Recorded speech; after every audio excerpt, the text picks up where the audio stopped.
Continuamos en Proeconomía y Finanzas. Llegó el momento de saludar a nuestro invitado de la fecha. Estamos en piso con Raimundo Mendoza. Él es gerente general de Puente y vicepresidente de la Bolsa de Valores de Asunción. Raimundo, ¿cómo te va? Gracias por venir. Gracias a ti, Eduardo. Buenos días. A ti y a toda tu teleaudiencia. Agradezco una vez más la oportunidad que me dan de poder charlar con ustedes sobre todo del mercado bursátil y de la bolsa de valores.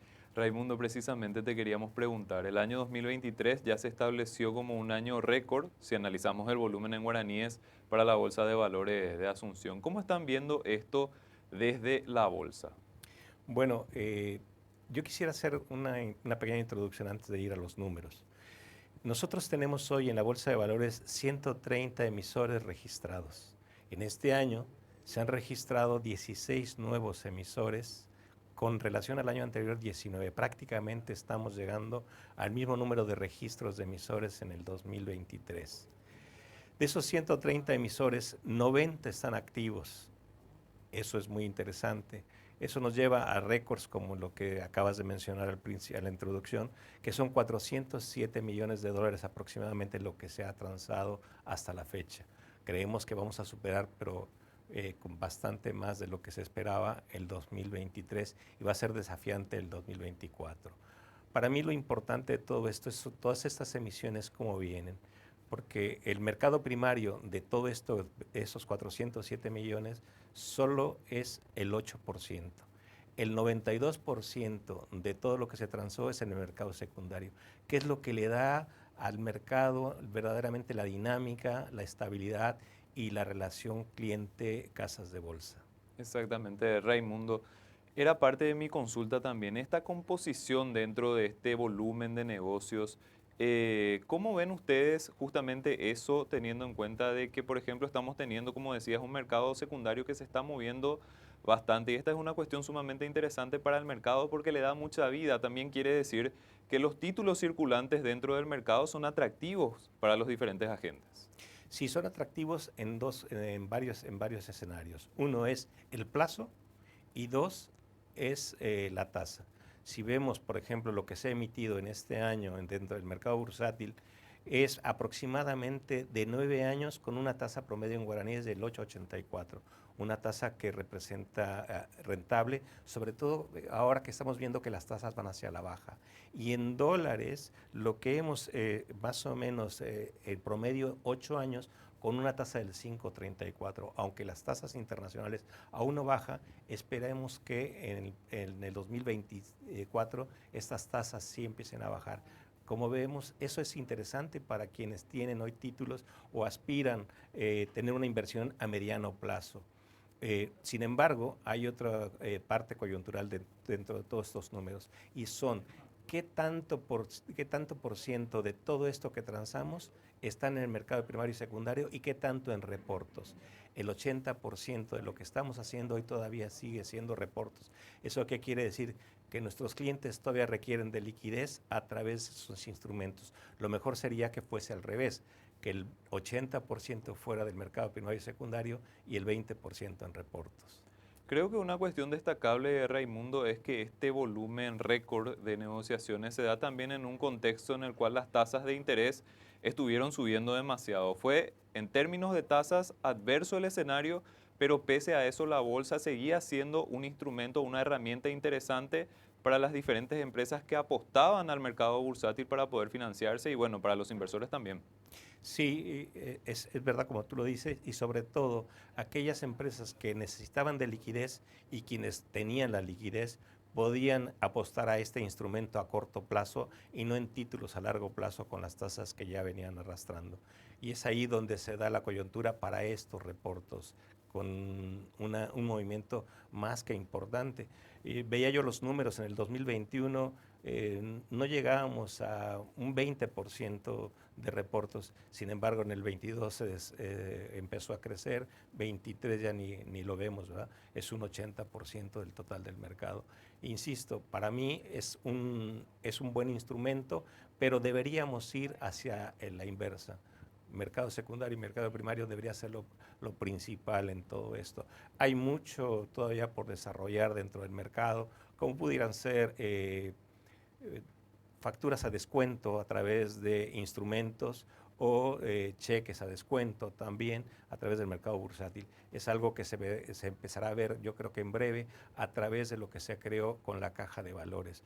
¿Para qué? Para que se puedan tener custodiados estos instrumentos dentro de la caja de valores y crear los medios para poderlo llevar al mercado bursátil. Precisamente, Raimundo, cuando analizamos los tipos de instrumentos que circulan dentro de nuestro mercado, se está teniendo una mayor diversidad que sobre todo al inicio era muy básico lo que se movía dentro del mercado bursátil, pero de a poco se fueron sumando nuevos instrumentos. ¿Qué te parece lo más resaltante que están viendo ustedes de esa evolución de instrumentos dentro de nuestro mercado? Bueno, sin duda que lo resaltante en estos últimos 2 años es que vuelven al mercado los bancos a través de sus emisiones de bonos y de acciones.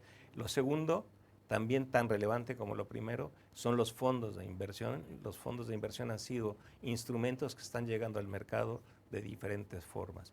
Y yo creo que ahí está también lo más importante para crecer en los próximos años. Ok, Raimundo. ¿Y cómo ven que avanza, por ejemplo, el tema de las acciones? Me parece una cuestión importante teniendo en cuenta de que este es un instrumento que tiene mucha participación o tiene mucho uso dentro de otros mercados más sofisticados. Vemos siempre el caso de los Estados Unidos, que tiene mucha participación accionaria dentro de lo que son las inversiones. Y en países como el nuestro, o en el caso específico de Paraguay, vemos que hay acciones, pero de repente es todavía muy limitado el espectro en cuanto a la cantidad de acciones disponibles para, por ejemplo, uno invertir.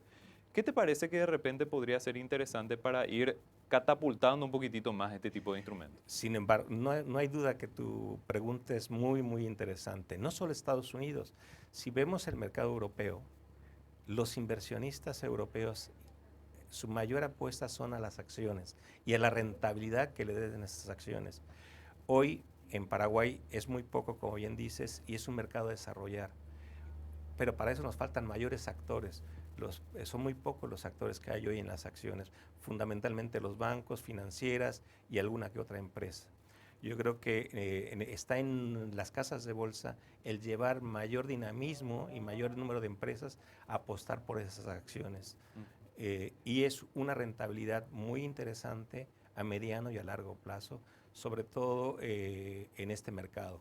Tiene mucho que ver con las estructuras que nosotros tenemos dentro de las empresas también en nuestro país. De repente hay muchas empresas familiares y cuesta un poquitito abrir eso para que haya esa participación de otras personas. Hay un poquitito de miedo también. Forma parte de todo lo que se necesita comprender más de lo que es el mercado bursátil y sus beneficios. Yo no tengo tan claro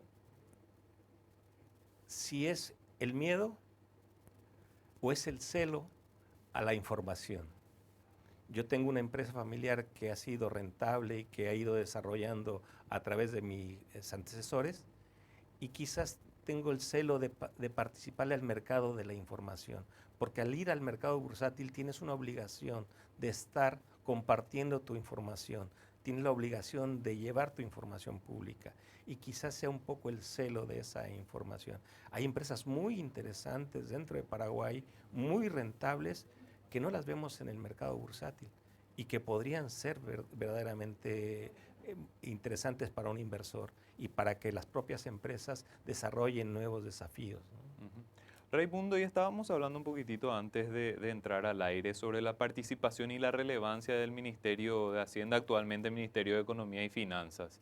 Esto fue uno de los argumentos principales para tener un salto en el 2023 con relación al 2022 y forma parte de uno de los argumentos principales que están explicando este volumen de negociaciones que tenemos en el año.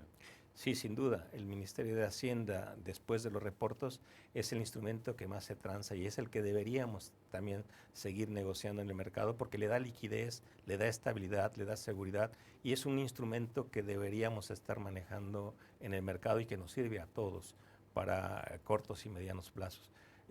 Nosotros aplaudimos bastante que el Ministerio de Hacienda haya vuelto al mercado bursátil con sus emisiones y las esperamos cada que salen con ansiedad todo el mercado financiero. ¿Se tiene una posibilidad, Raimundo, de que el Ministerio de Economía y Finanzas vuelva a participar del mercado local este año si es que se aprueba una ley que envió el Poder Ejecutivo a consideración del Congreso para ir equilibrando un poquitito las finanzas públicas e ir consiguiendo un poco de esos recursos que se necesitan para pagar a proveedores que todavía no se pagaron. ¿Te parece que hay todavía un apetito importante de este tipo de instrumentos dentro de nuestro mercado? Es decir, para el Ministerio de Economía y Finanzas, ¿te parece que es una alternativa interesante conseguir recursos por esta vía? Sí, como lo comentamos antes de entrar al programa, hay una serie de deudas que tiene hoy el gobierno que podríamos buscar instrumentos bursátiles para poder hacer frente con la garantía de ese gobierno, que podrían ser descuentos de facturas del medio de la construcción o del medio farmacéutico. Siempre y cuando haya la garantía del gobierno, hay instrumentos para llevarlos al mercado bursátil y hacer de esto una mayor liquidez y darle manejo a estas empresas. Lo hay. No lo sé si este año se lograría, la verdad es que no tengo mucha información, sería deseable, pero en el 24 sería algo muy, muy ventajoso para todos en el mercado bursátil. Creo que una de las principales ventajas que aporta el mercado local para lo que es el Ministerio de Economía y Finanzas es que usualmente, creo que no hay ninguna experiencia ajena a eso, usualmente se tiene fondos en guaraníes, es decir, el Ministerio de Economía y Finanzas o el Estado adquiere recursos en moneda local y eso es sumamente interesante teniendo en cuenta de que nosotros tenemos varias recomendaciones de calificadoras de riesgo que hablan acerca de la alta dolarización de la deuda pública y el posible impacto que eso tiene teniendo en cuenta el riesgo cambiario. Es una cuestión también analizar, ¿te parece, Raimundo, esa posibilidad de adquirir fondos en guaraníes en moneda local? Sí, sin duda es desafiante y es interesante. Hay que trabajar y yo ahí creo que deberíamos trabajar todos los asociados, la asociación de bancos, la asociación de casas de bolsa, junto con el ministerio para poder sacar al mercado esta serie de instrumentos que a corto y a mediano plazo van a ser muy rentables. Ujú. Raimundo, estabas hablando de los diferentes actores que componen el mercado bursátil. Está la Bolsa de Valores de Asunción, está la casa de bolsa, las casas de bolsa, está la caja de valores que se sumó recientemente a lo que es todo este ecosistema bursátil. Teniendo en cuenta esa evolución, Raimundo, ¿te parece que nosotros ya estamos en condiciones con la incorporación de esta caja de valores, que era prácticamente un punto que estaba pendiente desde hace mucho tiempo? Estamos ya en condiciones de ir pegando saltos más pronunciados en este crecimiento que estamos teniendo dentro de nuestro mercado e ir de a poco compitiendo con los mercados de valores de otros países, teniendo en cuenta de que Paraguay es todavía relativamente chico en comparación con otros. Sí, sin duda, ese salto es muy importante, sobre todo el último, el de la caja de valores, porque eso le va a permitir a todos los inversores extranjeros tener una garantía dónde van a custodiar sus valores. Los fondos internacionales, las emisiones internacionales pueden ser custodiadas a través de la caja de valores, haciendo una conexión con custodios internacionales. Sin embargo, no es sin duda el mayor salto que podemos dar es a través de la caja de valores. ¿Qué es lo maravilloso de esto? Es que nosotros, que hemos empezado tarde, podemos llegar muy a tiempo porque vamos a aprovechar el tiempo y la experiencia del resto de los mercados. De ahí que se da, para mí, un factor fundamental para que en el 2024 la caja de valores, la bolsa de valores y el mercado bursátil den un salto importante en todos los sentidos. Y esto nos ayude sobre todo en las calificaciones del país. Raimundo, hacemos una pausa cortita y seguimos conversando. Gracias.